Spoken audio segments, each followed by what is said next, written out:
stuff that'll make you want to fall down on your knees and just boo-hoo cry for hours. So please understand that we have some work to do and that we need to make sure that we're connecting with our youth, that we're speaking up for those policies that affect us the most. And who cares what other people think? We need to be doing what we need to be doing for ourselves as a people. I know for my parents, I thank God that they didn't care about what people thought. Because sometimes if you have a family member that's incarcerated, you don't want other people to know because you think it's an embarrassment or a shame. But I can remember being in the television room in prison, seeing my dad on CNN talking about these same issues. So please keep up the fight. Understand that we still have a lot of work to do. I'm going to end with this quote from Martin Luther King, where he says, "On some positions, cowardice asks the question, is it safe? Expediency asks the question, is it politic? And vanity comes along and asks the question, is it popular? But conscience asks the question, is it right? And there comes a time when one must take a position that is neither safe, nor politic, nor popular, but he must do it because conscience tells him it is right." Thank you so much for your time. Thank you.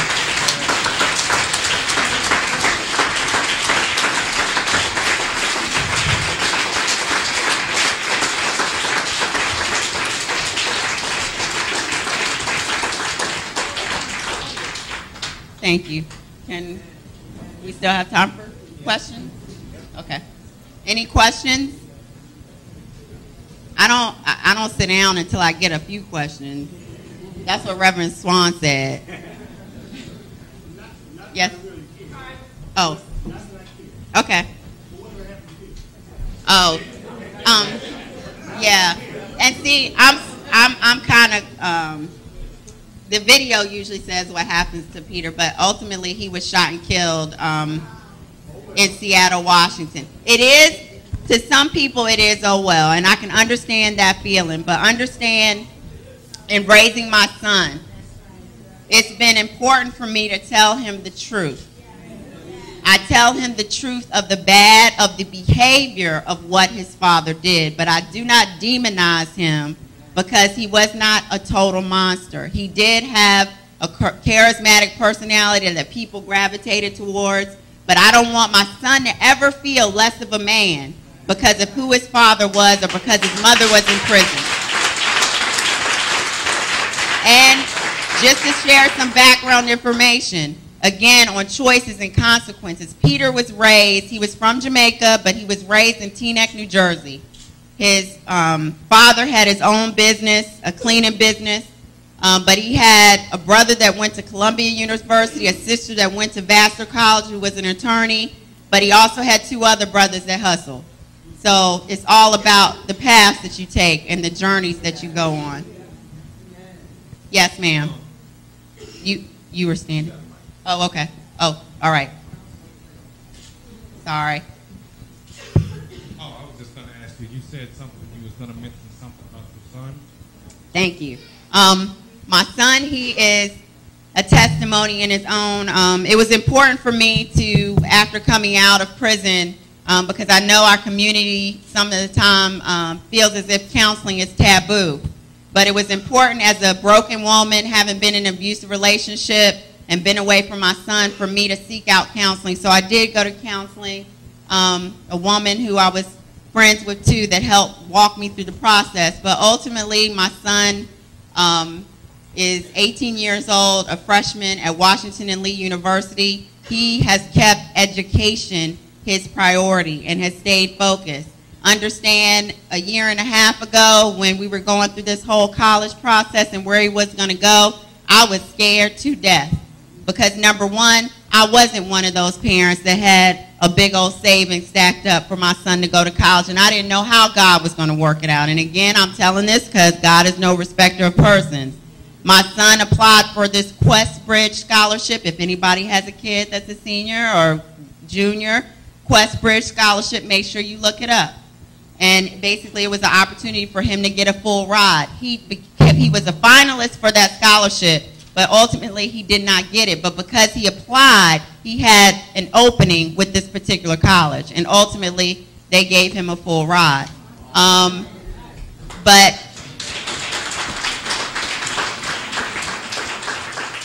we went to D.C. this past weekend because I had to speak at a hearing hosted by the National Association of Criminal Defense Lawyers. And my son actually said a few words at this hearing, and he will speak eloquently about his experience and what he's had to endure with having a mother and being incarcerated, and people, you know, saying things to him negatively about things that I've gone through, and certain emotional things that he's gone through with forgiveness of his father, because, you know, he never had a chance to meet him or talk to him. But also, too, just, you know, continue blessing, because he recently found out that he's going to be studying at Oxford University and was given a scholarship to do that as well. So to the young people, just understand that if you apply yourselves, know what those resources and opportunities are afforded to you, even if it means you have to spend more time investigating that than you do on Facebook and just surfing the net. Opportunities will land before you, especially if you're a child of God and that you're praying and you've got other people praying for you. So just be optimistic and make sure that you're doing your part and watch what God does.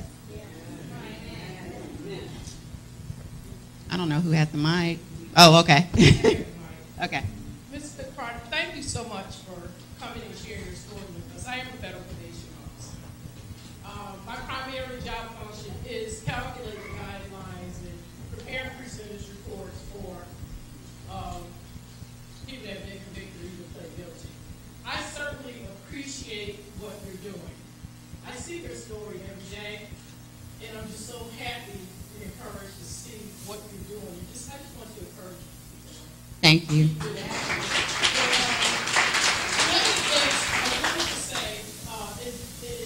You can talk a whole lot about this. Prison.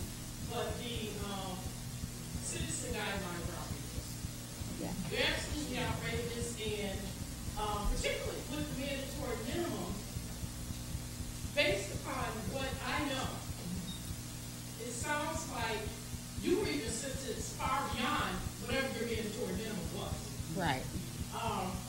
And I just really appreciate your story. I'm glad that you were able to get out. Thank you so very much. And I appreciate your comment, and I probably would have wished I had a federal probation officer like you, but I'm not going to hold it against all federal probation officers. But I'm glad that you brought that up, because the video usually explains it too, so I'm sorry for leaving it out. But the government held me accountable for 255 keys of crack cocaine, even though the prosecutor, the government, stated that I never handled, used, or sold any of the drugs that were involved in the conspiracy. What you need to understand is that you don't have to actually be out on the street corner selling the drugs.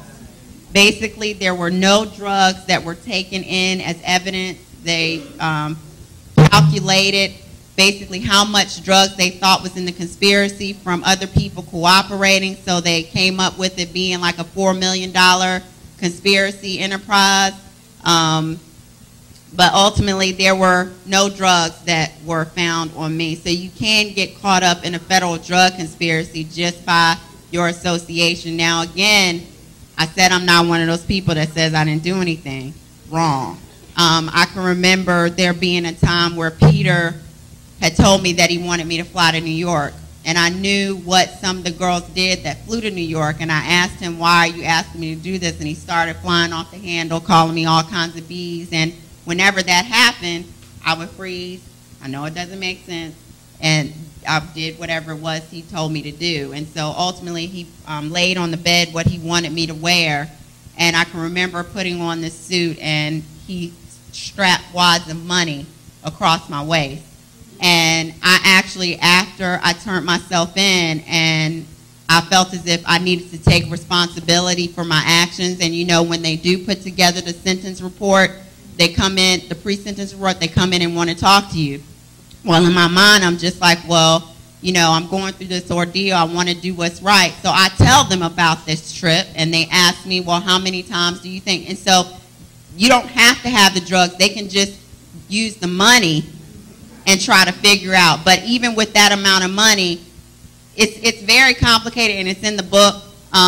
Also, too, they said the drug conspiracy lasted from like 1988 or 89 to on 94.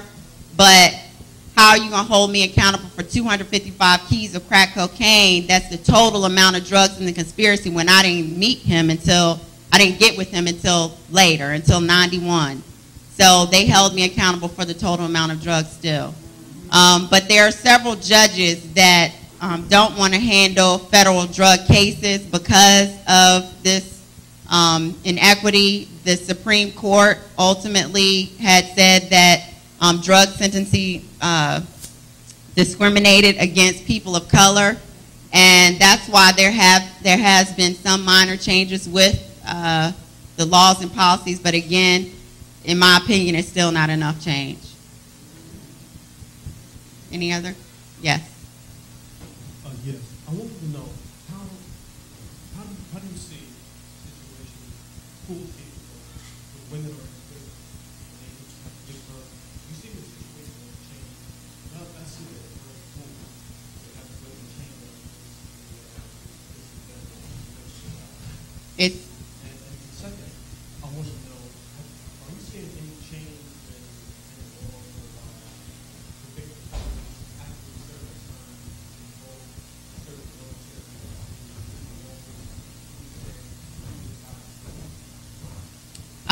With your first question, yes, I do believe that it's cruel punishment. I know Amnesty International have been working on that particular issue with trying to change it. Also, too, as far as cruel punishment, I can remember being transported from county jail to federal prison, and there were two women that I met that were friends, and they had gotten into some kind of confrontation with an officer. And I just think about the fact, what if I had not transitioned well into the federal system?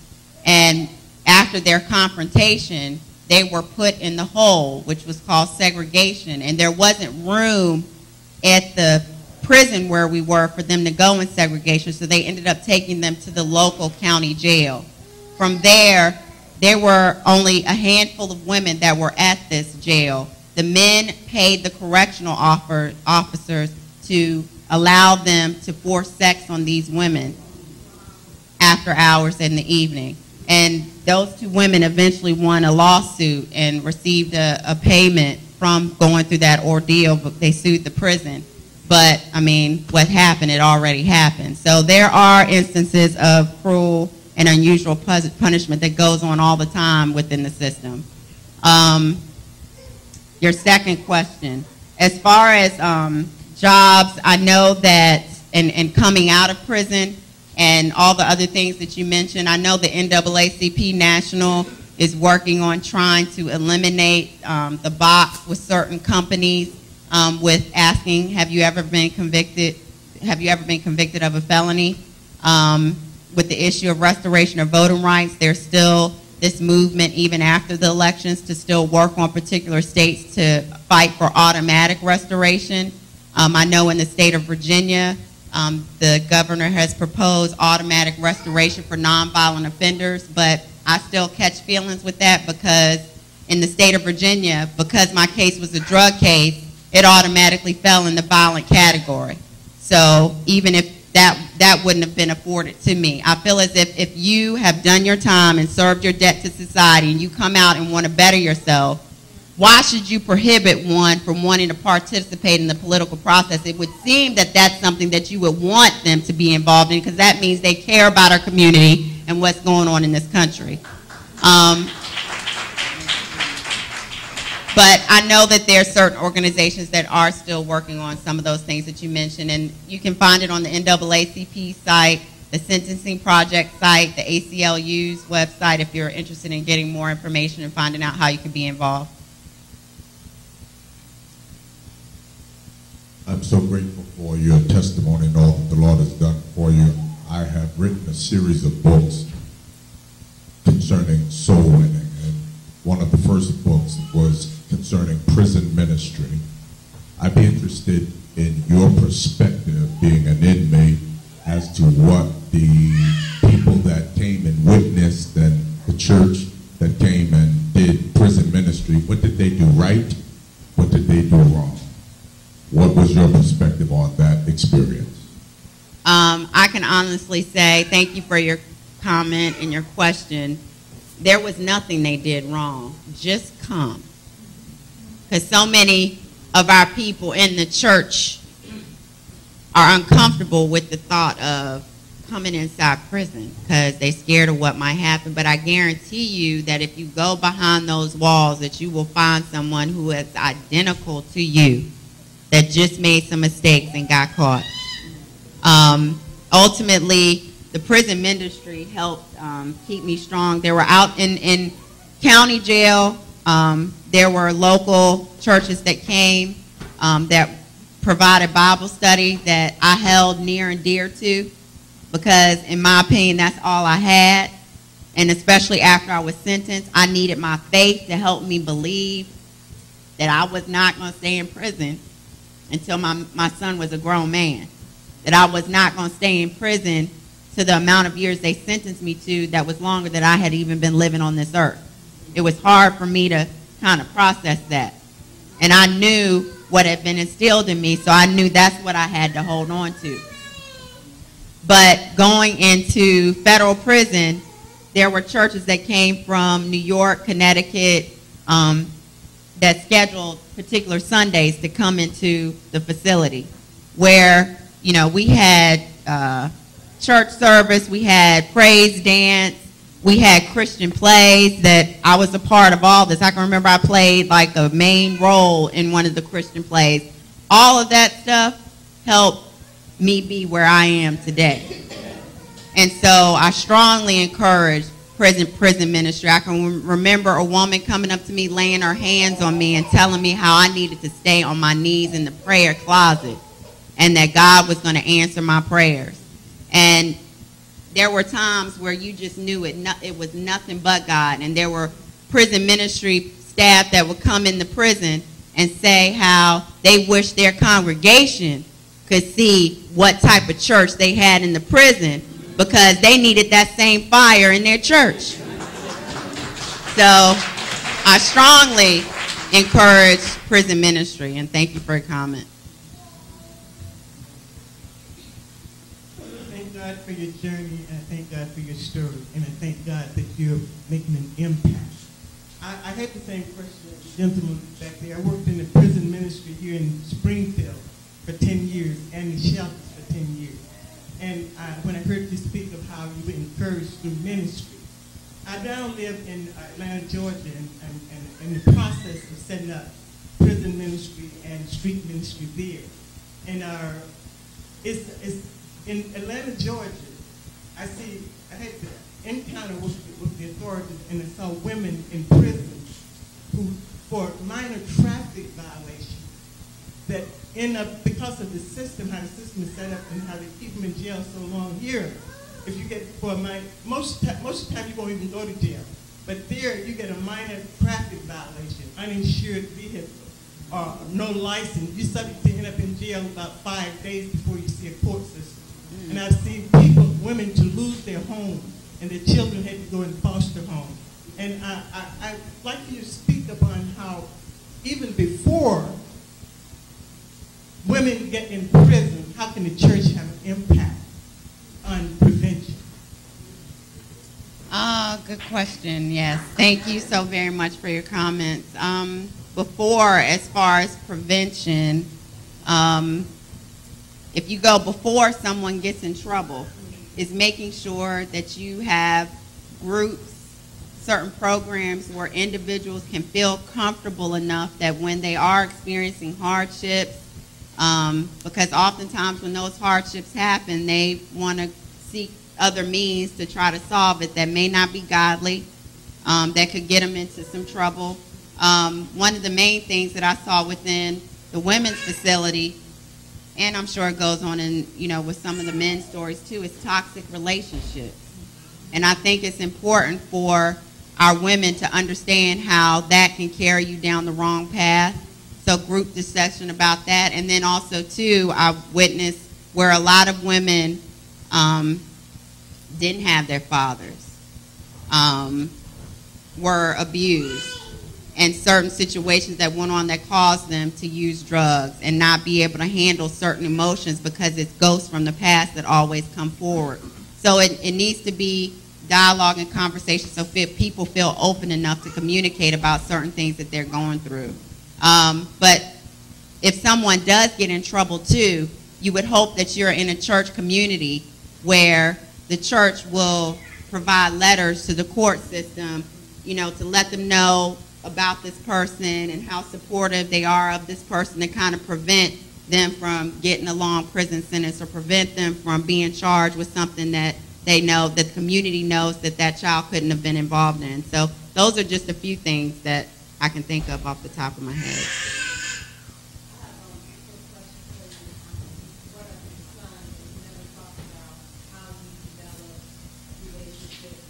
How you developed a relationship with your son, being that they took him at birth, and I guess you did 6 years? Yeah, I did 6.5 years.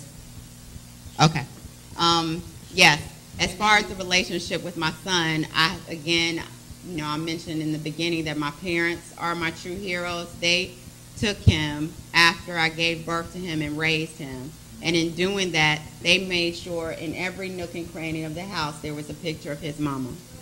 They made sure that when I called collect, that they answered that phone and they had over $50,000 in collect call bills.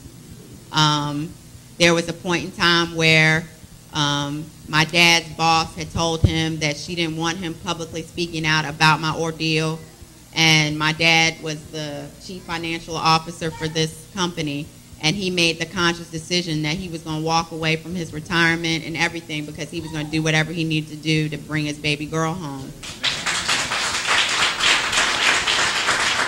And as it relates to my son from an early age started traveling with my parents and hearing them speak about my ordeal and what was going on. So he knew where I was. He knew what was going on. There was a particular time where he came to visit me in prison, and I knew he was getting ready to start school, and I asked him why did he think I was in prison, and he said that he thought that I had killed Peter, and that's why I was there. And I had to explain to him about the drug laws and policies, but ultimately it was through the communication that my parents allowed to still have happen while I was incarcerated, where my son had faith as big as a mountain.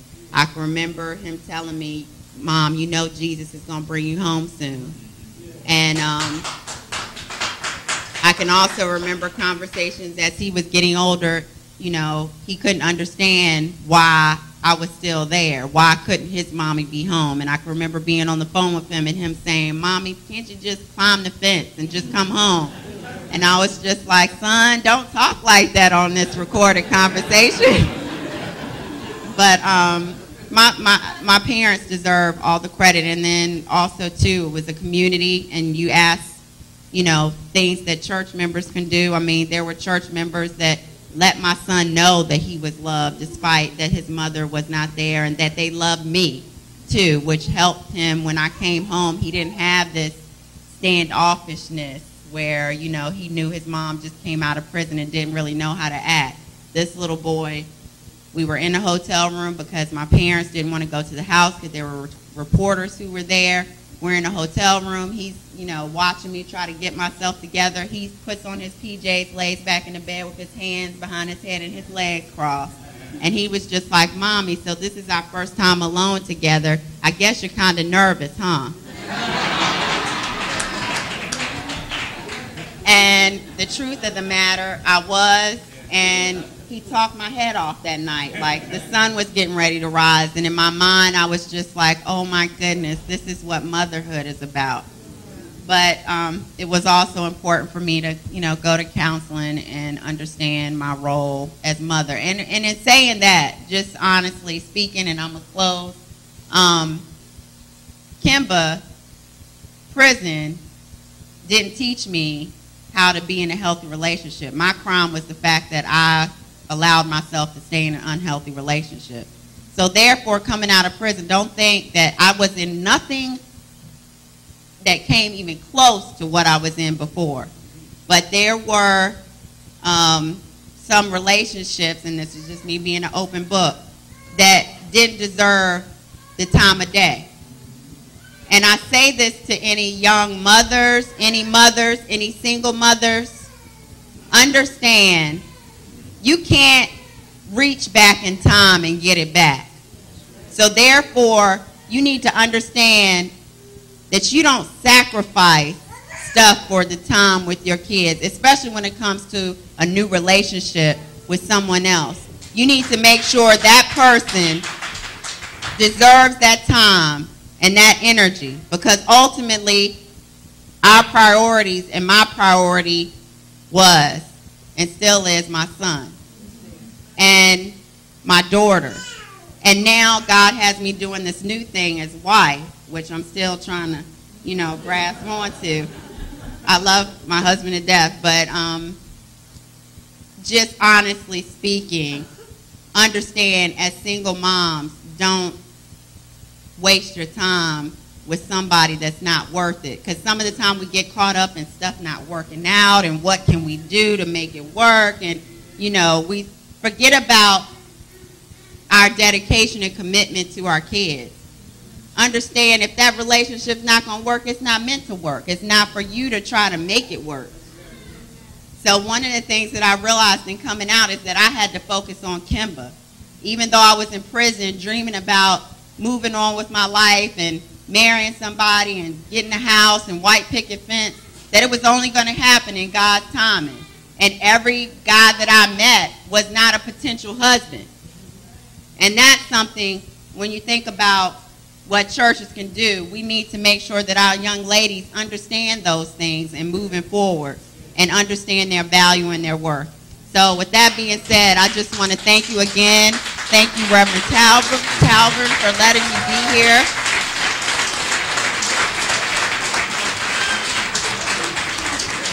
And I'm sure your community gives you the acknowledgement that you deserve, but I'm so blessed again to have had this opportunity to speak to your community, and thank you so much for inviting me to share my story. Give him a round of applause. Don't leave just yet. She's going to be signing her book momentarily in the Welcome Center, but we have one last thing to do, and that is to give our award away today.